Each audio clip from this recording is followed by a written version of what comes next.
Yo, so just going to share my screen now and show you through a discovery call that I had with a prospect. The story with this is I actually spoke to him, I think it was about a week prior, or maybe like 4 or 5 days prior, only for a very brief period of time. I think it was only like 6 or 7 minutes. And then he got distracted. He got pulled into a meeting at work and we weren't actually able to go through the entire call.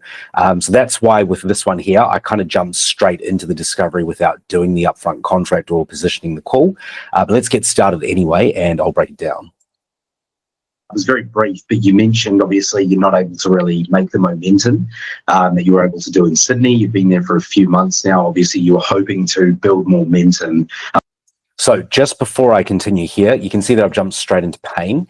Reason being is within that first 6 or 7 minute phone call that I had with him the week prior, he was already telling me about how bad his situation was. Okay, so that's the first thing. Other thing that I want you to notice as well is you can see a wedding ring finger on his hand here. And I'm going to jump into that in a bit of detail as well. I'll be bringing up his wife and how this affects her and things like that. So you've always got to be both listening intently and also watching intently for little cues, body language. You can tell he already looks a little bit sort of on edge, uneasy. So these types of things are the reason why I drove so deep into pain. So build more momentum a lot faster than what's happened. It's been months now and you've sort of been spinning your wheels, and obviously you're getting a little bit worried now, right? Because we are coming to the end of spring. Summer's about to start, I would say, in about a month from now, and then we've only got really till March to make something happen, and then it starts to slow down again, right? That's exactly right. Yeah. So tell me, how is this affecting the greater, like your business at the moment? How has that been affected from you moving over from Sydney to where you are now? Well, I feel a little bit lost, really. I got some listing. I got market appraisal. We've done it today one. Yeah. But not as many as. So when I ask a question like that, so something along the lines of like, how is this affecting that? I'm trying to listen for keywords that the prospect is going to say, right? So right now he says he's feeling lost. He's going to say a couple of other keywords very shortly as well, which I'll be coming back to and circling back to.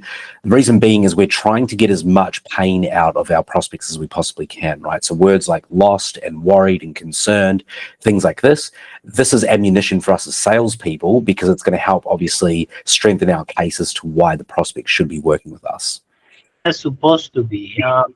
Being in Sydney, I used to have a lot of EMAs during the week. Mm-hmm. And I used to have around 5 houses, 6 houses a month. Yeah. Here, not really, so I'm getting very worried. Okay. I've done the whole lot. I've done. So there's the second word, worried. The phone call, letter drops, door knocking, flyers, well, everything. Okay. So when you say that when you're in Sydney, you're doing 5 or 6 a month, what would that equate to in GCI or revenue for you, but on the other side of it, by the time you'd finish the month? So for those of you that aren't working in the real estate niche, this is a bit of a technical question, but effectively what I'm asking him here is he said, or at least he claimed, he was doing about 4 or 5 deals per month when he was working in Sydney. He's now relocated to some other city and he's doing basically nothing, which we'll find out very shortly. What I'm trying to understand though is when you were doing 4 or 5 deals per month, how much money were you making at the end of every month, right? So asking about GCI and stuff is just a technical way of asking that question because he's a real estate agent and that's the language they use in that industry. But just for those of you who don't work in the niche, that was just to clarify for you. Oh, I was making a good money. No, it wasn't a fixed figure. Yeah. But it was a good money. Give me a rough range. Good money could mean anything. Right? Put it this way. So what we always want to do with our prospects, and if you've been through the course already, you would have heard me say this a few times, demanding specificity is so important, okay?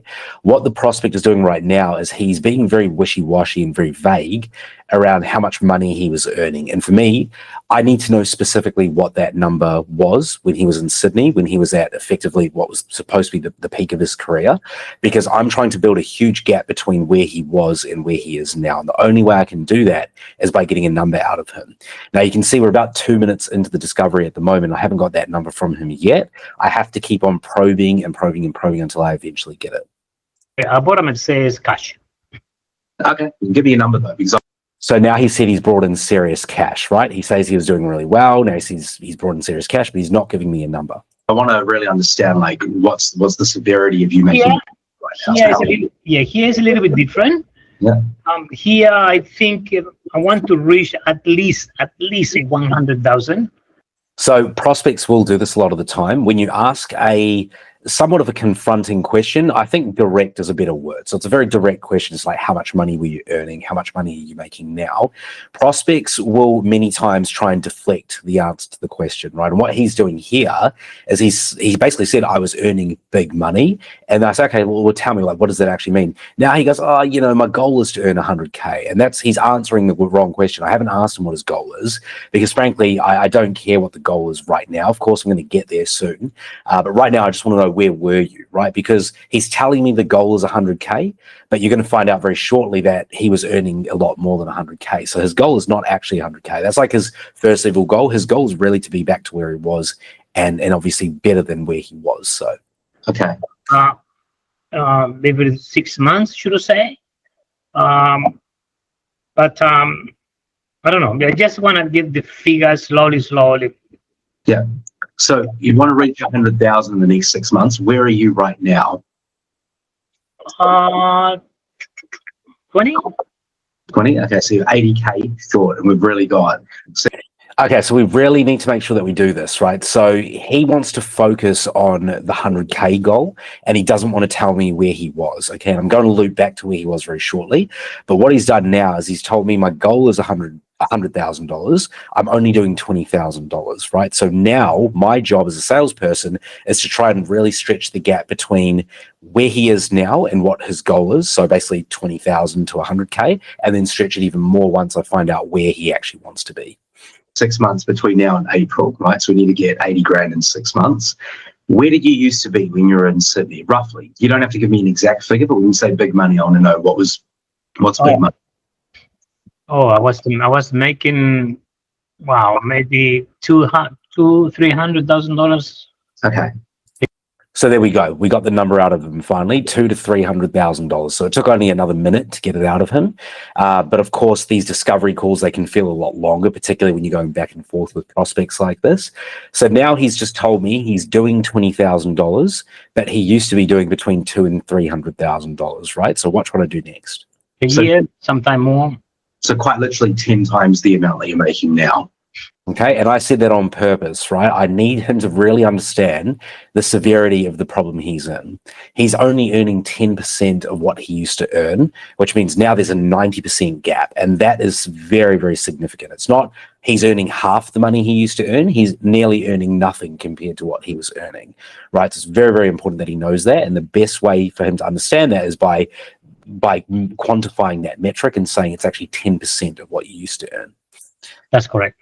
Okay, all right. How does that make you feel, having such a big hit to your income? Well, I understand it's a process to go through. I mean, I'm not desperate. I'm not killing myself.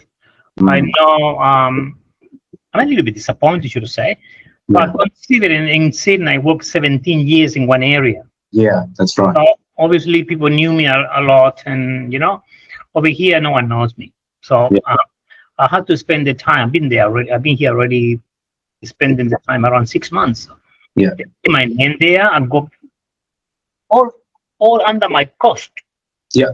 For that and the chorus one, you know, I've done brochures, I've done flyers, I've done, as well as I've done everything I can do, but I know. So I think that I let him ramble for a little bit too long here. I should have just cut him off, to be honest. I was really just after getting some keywords. So far, he said 3 to us, right? He said that he's worried.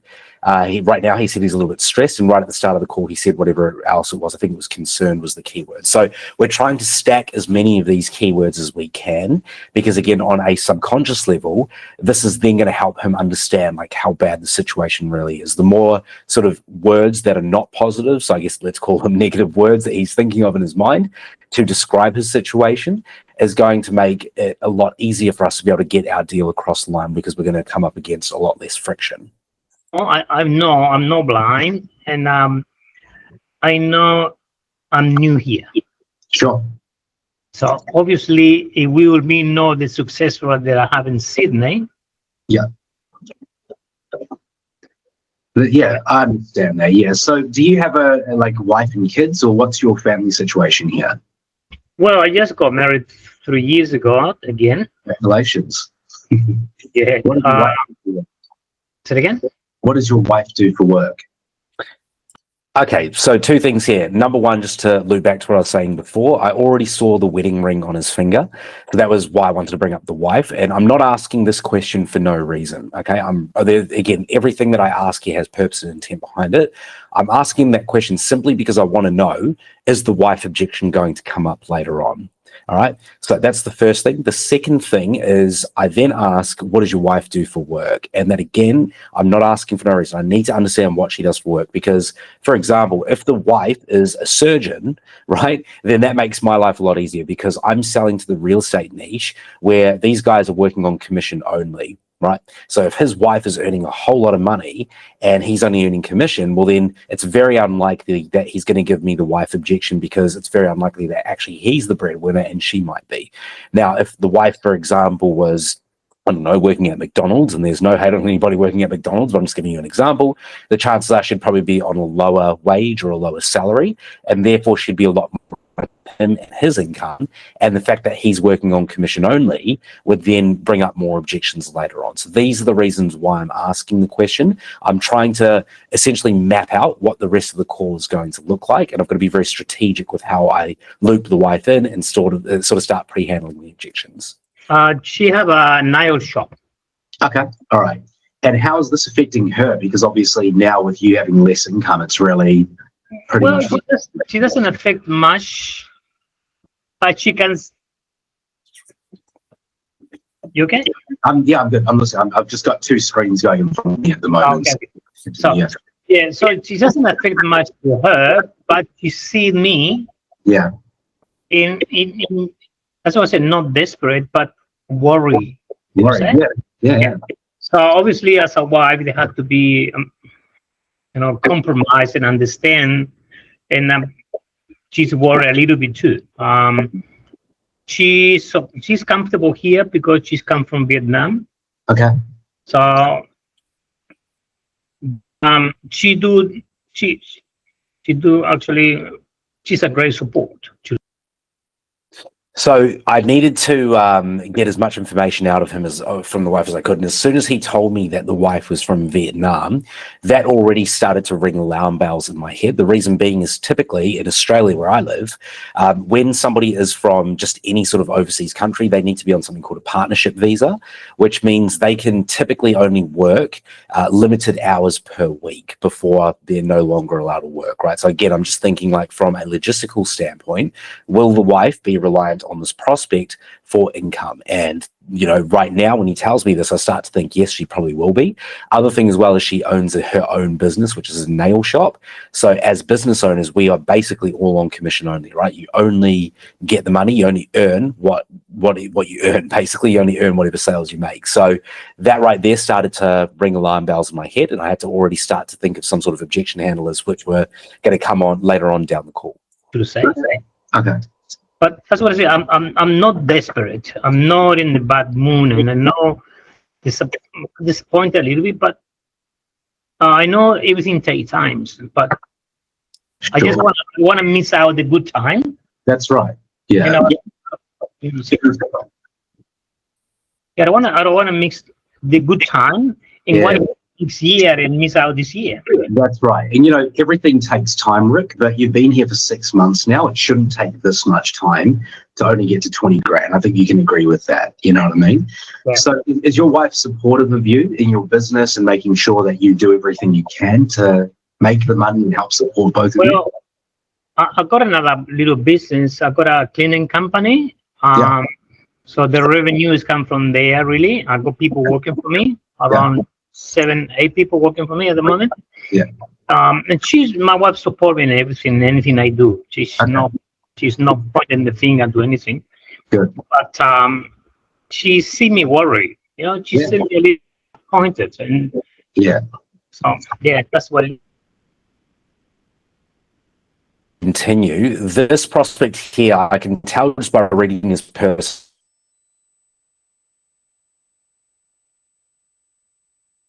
he is more of the commander style personality.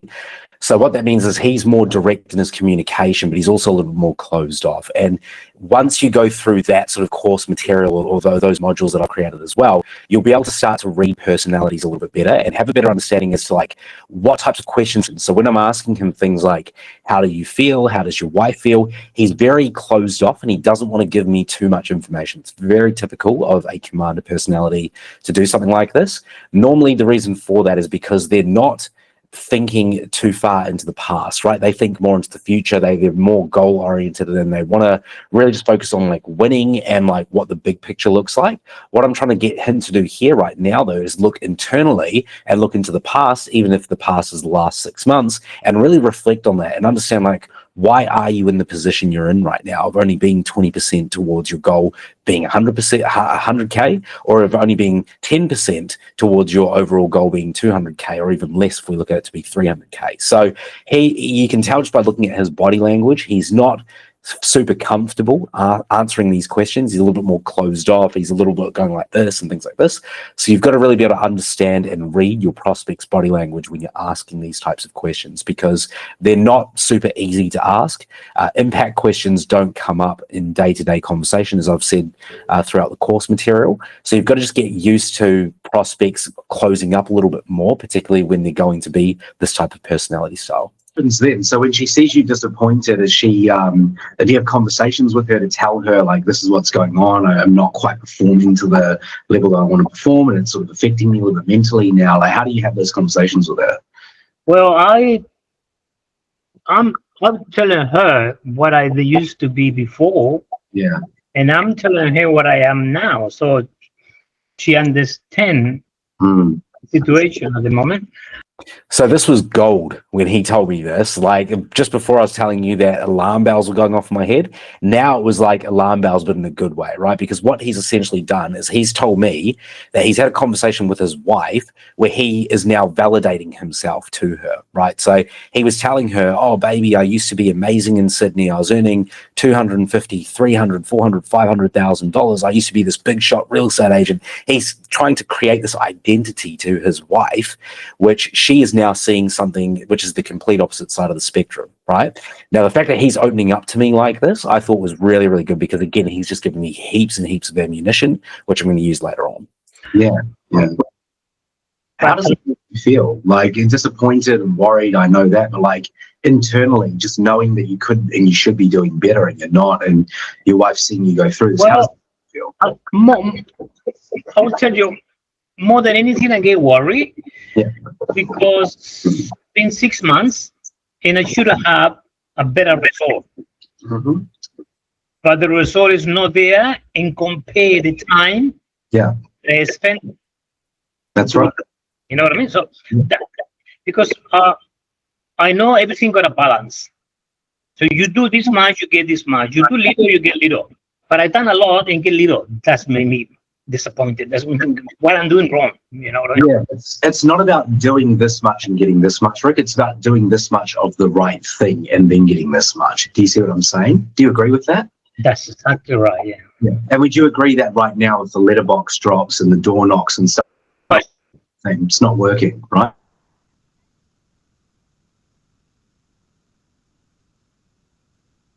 I think 6 months worth of data to know that that's not the right thing to do at this stage. Would you agree with that? Well, the problem we have in this, so it's not like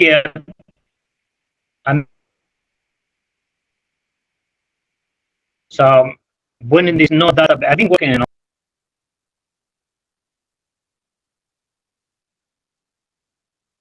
office with the God, 1,000, 2,000 management, and the business running so well, they got a good system. So if you miss out in flyer, you can do the phone call, you can do, but not here. Unfortunately, the office is very small. So, I'm trying to look the way out, trying to find, I'd rather spend money in myself. And I prepare to spend money in myself as long as I get the result. Otherwise, I'm losing money, and that is not working. I understand that for sure. So tell me, let's just say 6 months passes from now. Okay, let's say we're in April 2026, if you keep doing what you're doing now, where are you going to end up? No, I believe the way I'm going now, I will get something. It can't be that bad. I'm getting nothing. Yeah, but something might mean anything, right? It doesn't mean it's 100K. How much? That's what I mean. I'm gonna get something, but I'm not the. So many junior sales reps will stop when the prospect says like, oh, you know, if I keep going the same way I will in 6 months from now, I'll get something. They go, okay, and then I'll sort of move on from that. What I wanted to do though was I really, really wanted to probe here and get him to get very specific. Okay. Like anything that means absolutely anything. Oh, if I keep doing something, I'll get something. Well, fuck, that doesn't mean anything at all, really. Like it could mean a $3,000 payment, but you, my friend, right now are $80,000 short of your target. So I want him to be very, very specific around like what number does he think he's going to get to if things keep going the way they do. What I want you to say. That's right. Because eventually something's going to come up. Correct. So. What do you feel like you need to do to put yourself in the best possible position to get to 100K then? Well, I've been talking with a few real estate people around here, and all of them, they got AI system or the modern things, you say. Modern things, yeah. I'm still doing the old-fashioned thing. Yeah. And people, they are technology, they're more than advanced than me. So obviously I use them very little. I don't use it supposed to be the whole lot. Yes. I believe that's what I say. I believe I use the technology, what is there now, I should get the result what they have. Yeah. My opinion. Hope so, anyway. I agree with you. So why haven't you tried anything like that in the past before? Because I'll tell you the reason. I've been chasing companies. So hopefully you're starting to see now with the Prime framework, I'm jumping in and out of different stages of the framework, right? And I've said this about the course as well. That is absolutely fine. And that's just how a general conversation will typically go. Things do go in different directions. Right now, I've sort of already gone as far as like envisioning the negative future. I've asked him what he needs to do to put himself in the best possible position to achieve his goals. He's told me he needs to basically do what I'm selling, which is perfect. And then I'm also asking, well, what stopped you doing it so far, right? And now he's going to start telling me that he's had negative experiences with marketing agencies in the past or whatever his excuse was here. Again, all ammunition for later on when we get to objection handling. And also I'm trying to pre-handle as many of those objections as I can right now. I don't want to say yours, but I've been chasing company like yours. 80% of what they say is bullshit. Just they want the money. Yeah. I agree. Some of them, they say, well, you pay me $20,000 and I can guarantee you listing. Say, how you can guarantee me?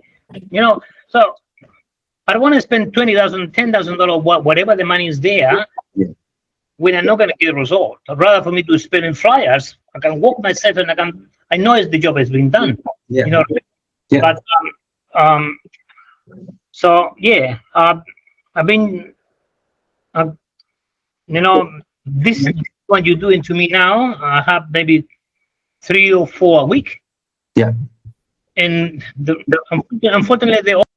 So this is a bit of a red flag as well. When a prospect jumps on a call with me and they tell me that they've spoken to 3 or 4 marketing agencies every week, it also tells me that he lacks the ability just to make a decision, right?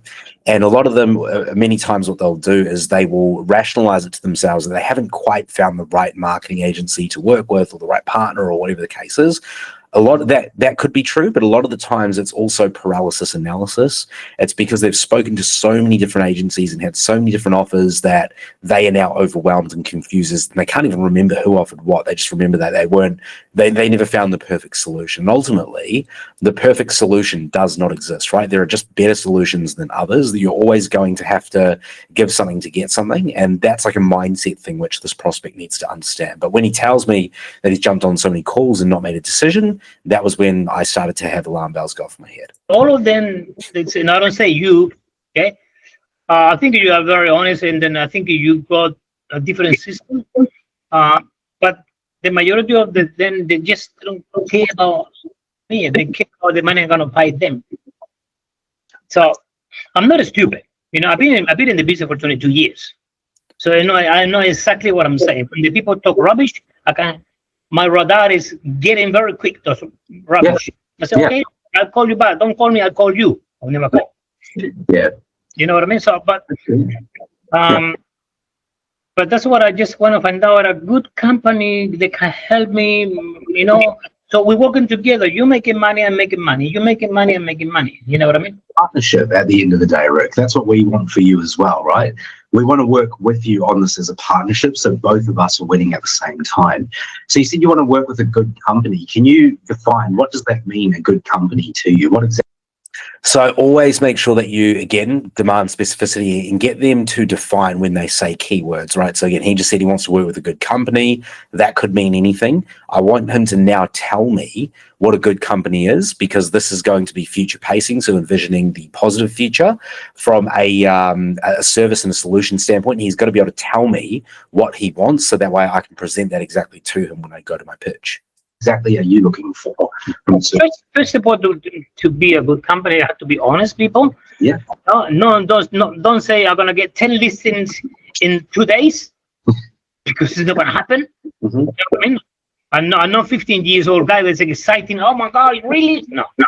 So they have to be realistic. If you listen, if you enjoy my company, I can get maybe in 6 months' time, maybe 20 listings. Yeah. I would say, well, you tell me the truth, because if you can say 10 listings in 2 days, see you later, Charlie. Yeah. You know what I mean? So a lot of people there, they're trying to convince me, hiding them,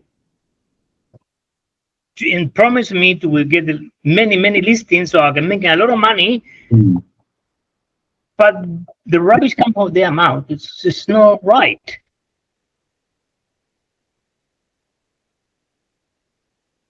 Yeah. You know what I mean? So at the end of the day, it's not realistic. If it's not realistic, it's not going to happen. Yeah. I agree with you 100% on that. So, yeah. Look, in terms of timelines, you don't have a lot of time right now. You know that, right? So, because you good for you. Well, I've been doing a lot of things.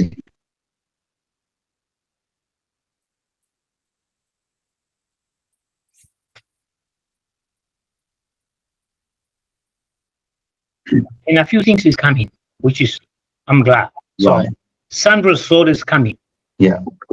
I've been talking with a few people, and a few listings will come for sure, for sure. But I just want more. Yeah.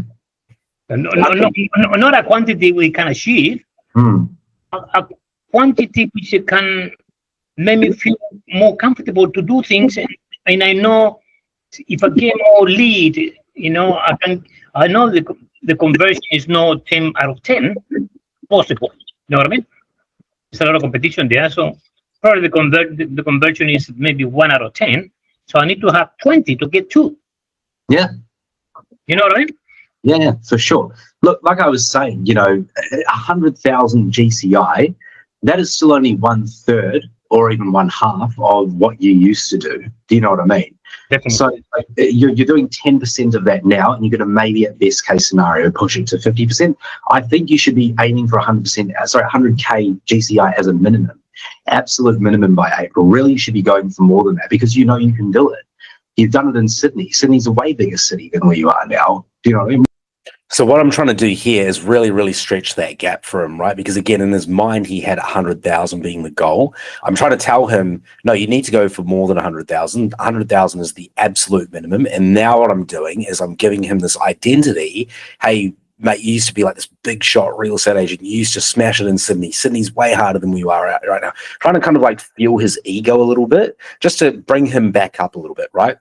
Because we never want our prospects to feel like shit. We want them to feel good as best as we can, whilst also building up pain. But what I'm trying to do is really just help him picture and envision the guy he used to be, and really make him in his mind see himself to be that guy again, and really believe that it's possible, because he actually is. And I'm not even making this up. He's in a far easier environment now doing real estate compared to where he was. So that also is a little bit of a cognitive dissonance. It doesn't make sense that he's doing worse because he's actually in an easier environment. Mate, far more competition. It's different demographics. I understand that part, but you've solved a far harder environment compared to where you are now. It's just about getting your name out there. But I understand one thing. I've been working in Sydney for 17 years. in one area. Yeah. I built my reputation. Even now, people are still calling me referral clients and referrals listing to there. But because I've been working a long time there. Yeah. And I know here no one knows me because I've been very, very little time. So I understand that part. Yeah. So I need to do more to get my name there, but I need result more. Not just do the things and don't get result. Okay. All right. So when would you like to get started with something like this? If you find a system that you're confident is going to work and will get you realistic results, when do you want to get started? Before to answer that, I'm going to show you in a lot of detail, mate. I'm going to show you very, very specifically what we offer, but I want to make sure you're serious about actually doing something. That's Yeah, right. okay. And the reason I did this again was because, and you can see I'm getting very direct with him now. And the reason for that is because he's already told me that he speaks to 4 or 5 agencies every week, right? So I don't want to waste my time. I really want to know, like, when are you actually looking at getting started? He tried to control the frame by saying, well, tell me what you offer. I'm like, I'm going to, man, in a lot of detail, but I actually want to make sure you're serious. And now you can see he's like, oh, of course I'm serious. Well, then give me an answer. I've been talking with a few of you guys, and then I don't want to waste my time, if I'm not serious, and I know they're going to cost me a little bit money, and I know that, but the result, it will be better than they do it by myself. That's right. At the same time, I don't want to pick the wrong company. They promise me the world and they give me delivery very little. I don't want that because I'm going to lose more money. Correct. We want to make more money, right? Like nobody wants to partner with you for a short period of time. We want this to be a long-term agreement between both of us, right? I know that 100% for your side as well. So, okay, based on what you've told me here, it sounds like we will be a very good fit for what you're after. Are you happy for me to share my screen with you for the next 10? Okay, so I think I dropped the ball there just looking back at this one now. I really should have probed him a little bit harder to actually get a timeline out of him during the discovery phase. Now, later on in the call, once we finished the pitch, that was when he was telling me he was ready to get started, but I really should have done it here in discovery. I think in my mind at the time, I thought, okay, well, this is because he gave me quite a solid answer by the end of it, right? It was quite an investment-based answer. I was happy with it at the time, but looking back, just to give myself a little bit of a critique there, I would certainly push and say, okay, so are you looking to get started ASAP then, if you find the right solution, and just wait for a yes or no. Okay, cool. So I'm about to jump into the pitch now anyway. So that is, this video done. Hope you enjoyed that. Leave a comment below if you've got any questions, or just hit me up on Instagram directly, and I'll get back to you as soon as possible.